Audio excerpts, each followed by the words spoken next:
السلام علیکم ویئرس، آج میں آپ کو ایسی سبزی کے بارے میں بتانے جا رہی ہوں جس کا نام آپ نے بہت دفعہ سنا ہوگا۔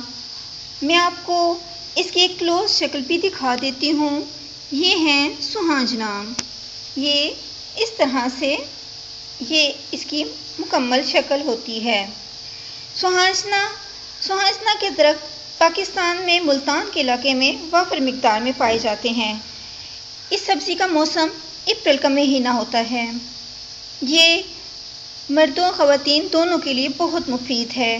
یہ جوائنٹس پین میں، خون کی کمی میں، ریاحی دردوں میں بہت مفید ہوتی ہے۔ اس کا سالن بھی بنایا جاتا ہے اور اچار میں بھی استعمال کیا جاتا ہے۔ آپ اسے خود بھی استعمال کریں، دوستوں کو بھی اس کا مشورہ دیں۔ شکریہ۔